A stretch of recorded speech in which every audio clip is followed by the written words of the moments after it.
Chapter 13 of Robinson Crusoe. The Life and Adventures of Robinson Crusoe, by Daniel Defoe. Chapter 13, Wreck of a Spanish Ship.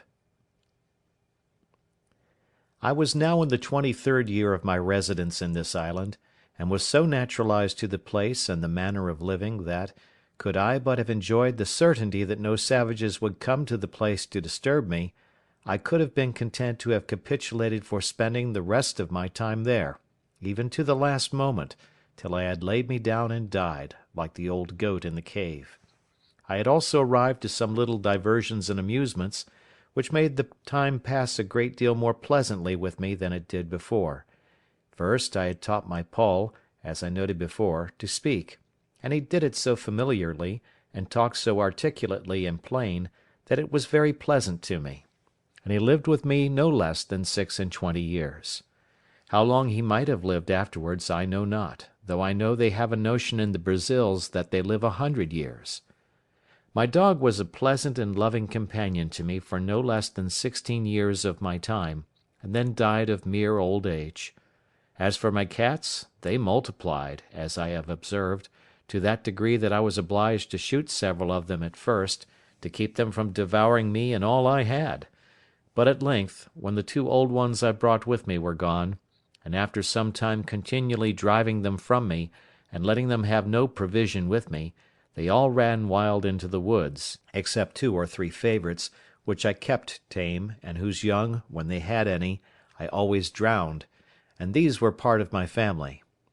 Besides these I always kept 2 or 3 household kids about me, whom I taught to feed out of my hand; and I had 2 more parrots, which talked pretty well, and would all call "Robin Crusoe," but none like my first; nor indeed did I take the pains with any of them that I had done with him.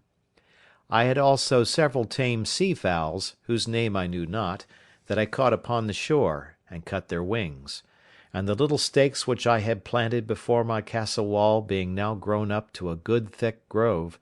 these fowls all lived among these low trees, and bred there, which was very agreeable to me, so that, as I said above, I began to be very well contented with the life I led, if I could have been secured from the dread of the savages. But it was otherwise directed, and it may not be amiss for all people who shall meet with my story to make this just observation from it: how frequently, in the course of our lives, the evil which in itself we seek most to shun, and which, when we are fallen into, is the most dreadful to us, is oftentimes the very means or door of our deliverance, by which alone we can be raised again from the affliction we are fallen into. I could give many examples of this in the course of my unaccountable life, but in nothing was it more particularly remarkable than in the circumstances of my last years of solitary residence in this island. It was now the month of December, as I said above, in my 23rd year, and this, being the southern solstice, for winter I cannot call it, was the particular time of my harvest, and required me to be pretty much abroad in the fields, when, going out early in the morning, even before it was thorough daylight, I was surprised with seeing a light of some fire upon the shore, at a distance from me of about 2 miles, toward that part of the island where I had observed some savages had been, as before, and not on the other side; but to my great affliction it was on my side of the island. I was indeed terribly surprised at the sight, and stopped short within my grove, not daring to go out, lest I might be surprised; and yet I had no more peace within, from the apprehensions I had that if these savages, in rambling over the island, should find my corn standing or cut, or any of my works or improvements, they would immediately conclude that there were people in the place, and would then never rest till they had found me out. In this extremity I went back directly to my castle, pulled up the ladder after me, and made all things without look as wild and natural as I could. Then I prepared myself within, putting myself in a posture of defence. I loaded all my cannon, as I called them, that is to say, my muskets, which were mounted upon my new fortification, and all my pistols, and resolved to defend myself to the last gasp,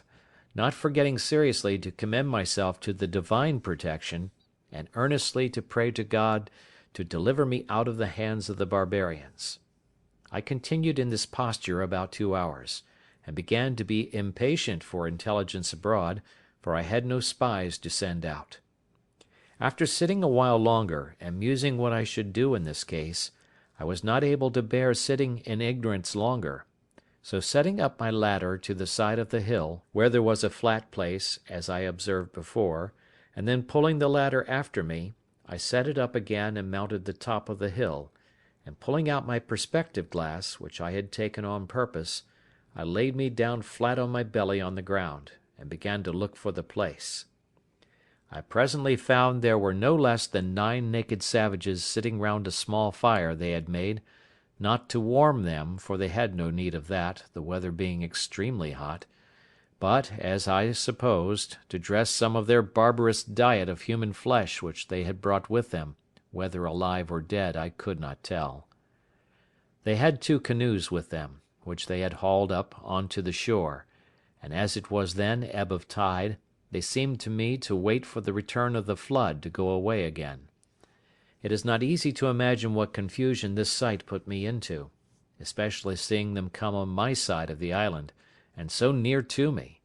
but when I considered their coming must be always with the current of the ebb, I began afterwards to be more sedate in my mind, being satisfied that I might go abroad with safety all the time of the flood of tide, if they were not on shore before;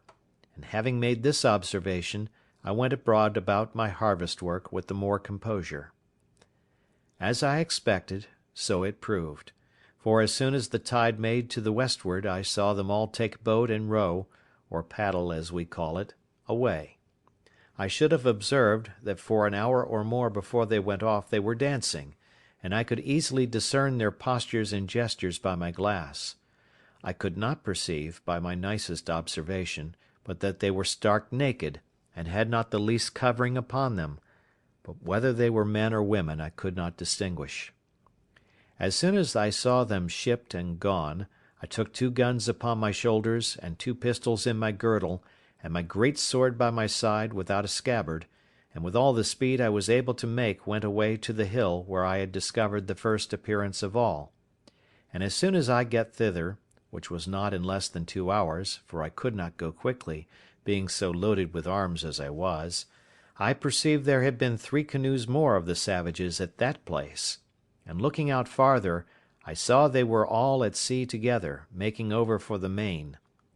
This was a dreadful sight to me, especially as, going down to the shore, I could see the marks of horror which the dismal work they had been about had left behind it, that is, the blood, the bones, and part of the flesh of human bodies eaten and devoured by those wretches with merriment and sport.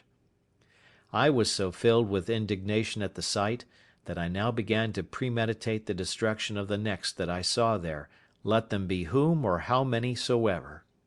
It seemed evident to me that the visits which they made thus to this island were not very frequent, for it was above 15 months before any more of them came on shore there again; that is to say, I never saw them or any footsteps or signals of them in all that time; for as to the rainy seasons, then they are sure not to come abroad, at least not so far. Yet all this while I lived uncomfortably, by reason of the constant apprehensions of their coming upon me by surprise; from whence I observe, that the expectation of evil is more bitter than the suffering, especially if there is no room to shake off that expectation or those apprehensions. During all this time I was in a murdering humour, and spent most of my hours, which should have been better employed, in contriving how to circumvent and fall upon them the very next time I should see them, especially if they should be divided, as they were the last time, into 2 parties; nor did I consider at all that if I killed one party, suppose 10 or a dozen, I was still the next day, or week, or month, to kill another, and so another, even ad infinitum, till I should be, at length, no less a murderer than they were in being man-eaters, and perhaps much more so. I spent my days now in great perplexity and anxiety of mind, expecting that I should one day or other fall into the hands of these merciless creatures, and if I did at any time venture abroad, it was not without looking around me with the greatest care and caution imaginable. And now I found, to my great comfort, how happy it was that I had provided a tame flock or herd of goats, for I durst not upon any account fire my gun, especially near that side of the island where they usually came, lest I should alarm the savages; and if they had fled from me now, I was sure to have them come again with perhaps 200 or 300 canoes with them in a few days, and then I knew what to expect. However, I wore out 1 year and 3 months more before I ever saw any more of the savages, and then I found them again, as I shall soon observe. It is true they might have been there once or twice, but either they made no stay, or at least I did not see them; but in the month of May, as near as I could calculate, and in my 24th year, I had a very strange encounter with them, of which in its place. The perturbation of my mind during this 15 or 16 months' interval was very great. I slept unquietly, dreamed always frightful dreams, and often started out of my sleep in the night. In the day great troubles overwhelmed my mind, and in the night I dreamed often of killing the savages, and of the reasons why I might justify doing it. But to waive all this for a while. It was in the middle of May, on the 16th day, I think, as well as my poor wooden calendar would reckon, for I marked all upon the post still. I say, it was on the 16th of May that it blew a very great storm of wind all day, with a great deal of lightning and thunder, and a very foul night it was after it.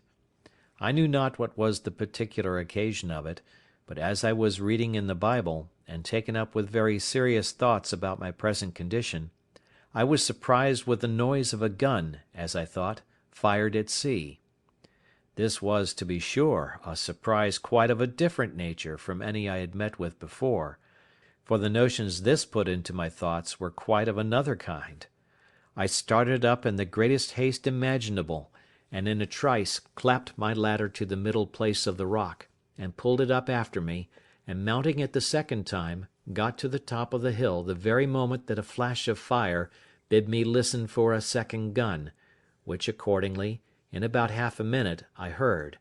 and by the sound I knew that it was from that part of the sea where I was driven down the current in my boat.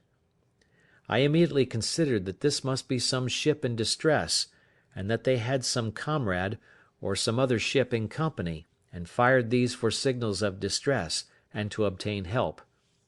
I had the presence of mind at that minute to think, that though I could not help them, it might be that they might help me; so I brought together all the dry wood I could get at hand, and making a good handsome pile, I set it on fire upon the hill. The wood was dry, and blazed freely, and though the wind blew very hard, yet it burned fairly out, so that I was certain, if there was any such thing as a ship, they must needs see it. And no doubt they did, for as soon as ever my fire blazed up, I heard another gun, and after that several others, all from the same quarter. I plied my fire all night long, till daybreak, and when it was broad day, and the air cleared up, I saw something at a great distance at sea, full east of the island, whether a sail or a hull I could not distinguish, no, not with my glass; the distance was so great, and the weather still something hazy also; at least it was so out at sea. I looked frequently at it all that day, and soon perceived that it did not move, so I presently concluded that it was a ship at anchor, and being eager, you may be sure, to be satisfied, I took my gun in my hand, and ran towards the south side of the island to the rocks where I had formerly been carried away by the current; and getting up there, the weather by this time being perfectly clear, I could plainly see, to my great sorrow, the wreck of a ship, cast away in the night upon those concealed rocks which I found when I was out in my boat, and which rocks, as they checked the violence of the stream, and made a kind of counter-stream or eddy, were the occasion of my recovering from the most desperate, hopeless condition that ever I had been in all my life. Thus, what is one man's safety is another man's destruction; for it seems these men, whoever they were, being out of their knowledge, and the rocks being wholly under water, had been driven upon them in the night, the wind blowing hard at east northeast. Had they seen the island, as I must necessarily suppose they did not, they must, as I thought, have endeavoured to have saved themselves on shore by the help of their boat; but their firing off guns for help, especially when they saw, as I imagined, my fire, filled me with many thoughts. First, I imagined that upon seeing my light they might have put themselves into their boat, and endeavoured to make the shore, but that the sea running very high, they might have been cast away. Other times I imagined that they might have lost their boat before, as might be the case many ways, particularly by the breaking of the sea upon their ship, which many times obliged men to stave, or take in pieces, their boat, and sometimes to throw it overboard with their own hands. Other times I imagined they had some other ship or ships in company, who, upon the signals of distress they made, had taken them up and carried them off. Other times I fancied they were all gone off to sea in their boat, and being hurried away by the current that I had been formerly in, were carried out into the great ocean, where there was nothing but misery and perishing, and that perhaps they might by this time think of starving, and of being in a condition to eat one another. As all these were but conjectures at best, so, in the condition I was in, I could do no more than look upon the misery of the poor men and pity them, which had still this good effect upon my side, that it gave me more and more cause to give thanks to God, who had so happily and comfortably provided for me in my desolate condition, and that of 2 ships' companies, who were now cast away upon this part of the world, not one life should be spared but mine. I learned here again to observe that it is very rare that the providence of God casts us into any condition so low, or any misery so great, but we may see something or other to be thankful for, and may see others in worse circumstances than our own. Such certainly was the case of these men, of whom I could not so much as see room to suppose any were saved. Nothing could make it rational so much as to wish or expect that they did not all perish there, except the possibility only of their being taken up by another ship in company; and that this was but mere possibility indeed, for I saw not the least sign or appearance of any such thing. I cannot explain, by any possible energy of words, what a strange longing I felt in my soul upon this sight, breaking out sometimes thus: "Oh, that there had been but one or two, nay, or but one soul saved out of this ship, to have escaped to me, that I might but have had one companion, one fellow creature, to have spoken to me and to have conversed with." In all the time of my solitary life I never felt so earnest, so strong a desire after the society of my fellow creatures, or so deep a regret at the want of it. These were some secret springs in the affections which, when they are set a-going by some object in view, or, though not in view, yet rendered present to the mind by the power of imagination, that motion carries out the soul, by its impetuosity, to such violent, eager embracings of the object, that the absence of it is insupportable. Such were these earnest wishings that but one man had been saved. I believe I repeated the words, "Oh, that it had been but one!" 1,000 times, and my desires were so moved by it, that when I spoke the words my hands would clinch together, and my fingers would press the palms of my hands, so that if I had had any soft thing in my hand I should have crushed it involuntarily, and the teeth of my head would strike together, and set against one another so strong, that for some time I could not part them again. Let the naturalists explain these things, and the reason and manner of them. All I can do is to describe the fact, which was even surprising to me when I found it, though I knew not from whence it proceeded. It was doubtless the effect of ardent wishes, and of strong ideas formed in my mind, realizing the comfort which the conversation of one of my fellow Christians would have been to me. But it was not to be. Either their fate or mine, or both, forbade it. For, till the last year of my being on this island, I never knew whether any were saved out of that ship or no, and had only the affliction, some days after, to see the corpse of a drowned boy come on shore at the end of the island which was next the shipwreck. He had no clothes on but a seaman's waistcoat, a pair of open-kneed linen drawers, and a blue linen shirt, but nothing to direct me so much as to guess what nation he was of. He had nothing in his pockets but 2 pieces of 8 and a tobacco pipe. The last was to me of 10 times more value than the first. It was now calm, and I had a great mind to venture out in my boat to this wreck, not doubting but I might find something on board that might be useful to me. But that did not altogether press me so much as the possibility that there might be yet some living creature on board, whose life I might not only save, but might, by saving that life, comfort my own to the last degree, and this thought clung so to my heart that I could not be quiet night or day, but I must venture out in my boat on board this wreck; and committing the rest to God's providence, I thought the impression was so strong upon my mind that it could not be resisted, that it must come from some invisible direction, and that I should be wanting to myself if I did not go. Under the power of this impression I hastened back to my castle, prepared everything for my voyage, took a quantity of bread, a great pot of fresh water, a compass to steer by, a bottle of rum, for I had still a great deal of that left, and a basket of raisins, and thus, loading myself with everything necessary, I went down to my boat, got the water out of her, got her afloat, loaded all my cargo in her, and then went home again for more. My second cargo was a great bag of rice, the umbrella to set up over my head for a shade, another large pot of water, and about 2 dozen of small loaves or barley cakes, more than before, with a bottle of goat's milk and a cheese, all which with great labour and sweat I carried to my boat, and praying to God to direct my voyage, I put out, and rowing or paddling the canoe along the shore, came at last to the utmost point of the island on the north-east side. And now I was to launch out into the ocean, and either to venture or not to venture.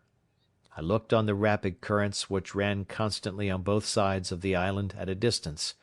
and which were very terrible to me from the remembrance of the hazard I had been in before, and my heart began to fail me, for I foresaw that if I was driven into either of those currents, I should be carried a great way out to sea, and perhaps out of my reach or sight of the island again,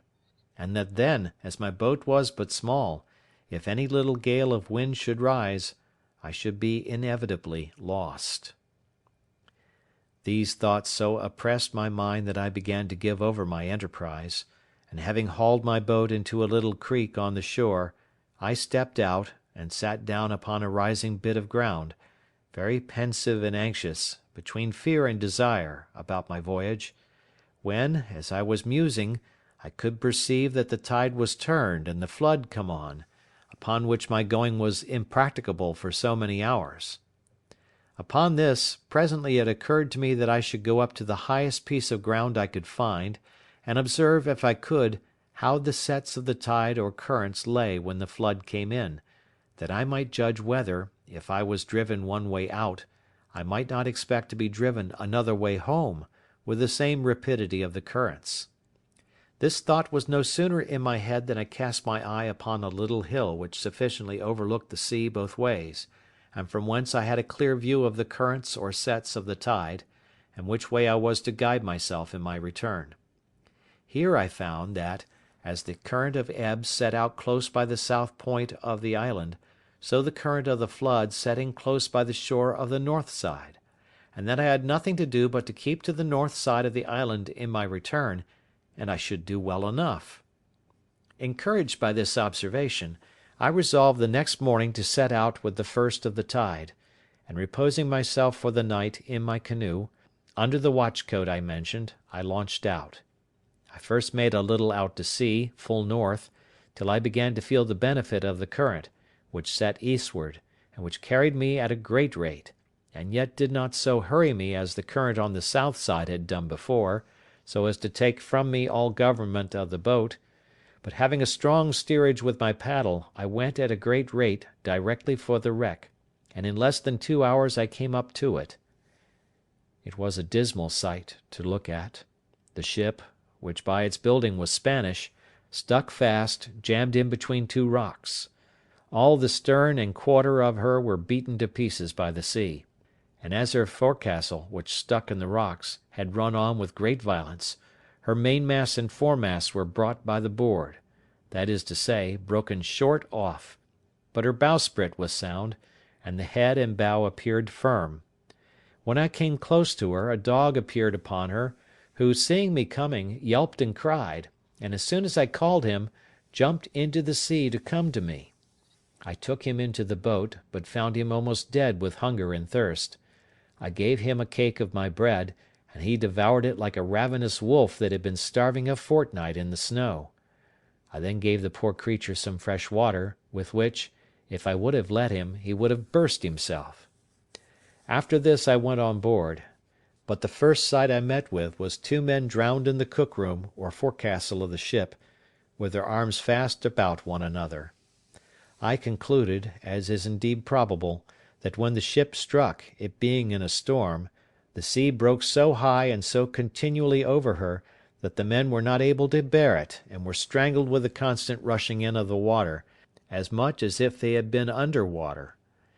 Besides the dog, there was nothing left in the ship that had life, nor any goods that I could see, but what were spoiled by the water.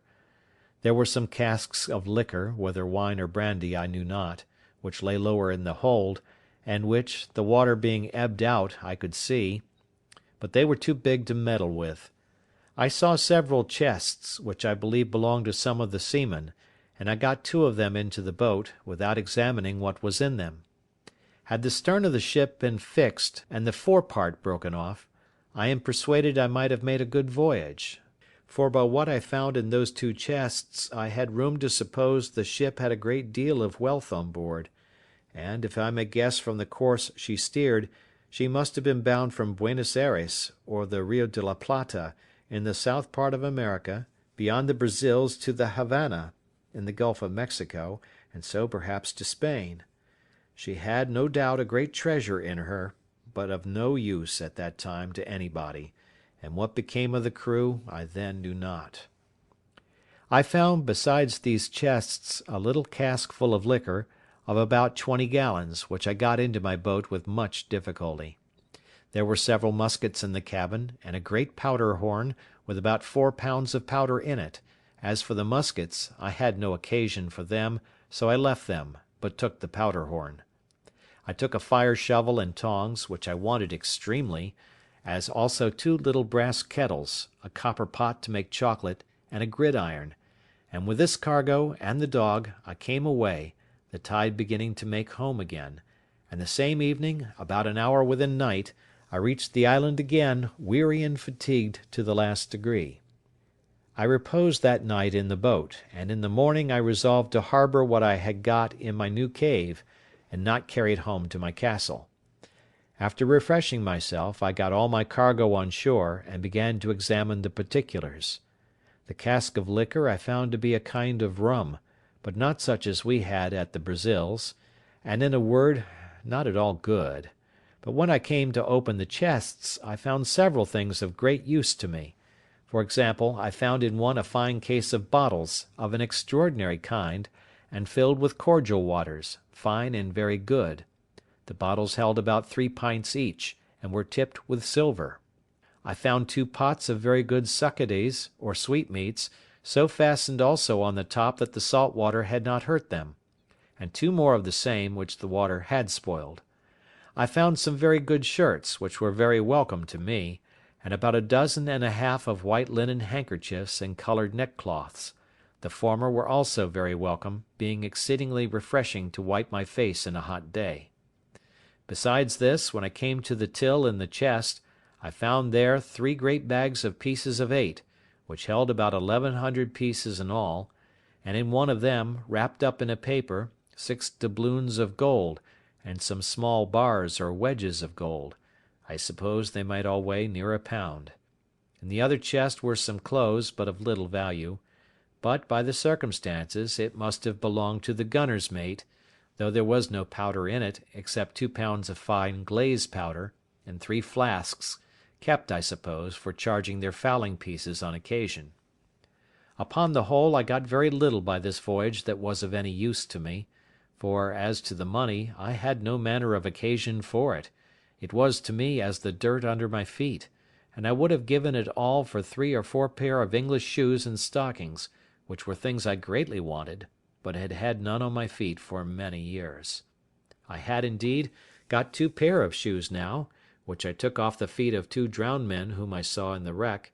and I found 2 pair more in one of the chests, which were very welcome to me; but they were not like our English shoes, either for ease or service, being rather what we call pumps than shoes. I found in this seaman's chest about 50 pieces of 8, in reals, but no gold. I suppose this belonged to a poorer man than the other, which seemed to belong to some officer. Well, however, I lugged this money home to my cave, and laid it up, as I had done that before which I had brought from our own ship; but it was a great pity, as I said, that the other part of this ship had not come to my share; for I am satisfied I might have loaded my canoe several times over with money, and, thought I, if I ever escape to England, it might lie here safe enough till I come again and fetch it. Chapter 14.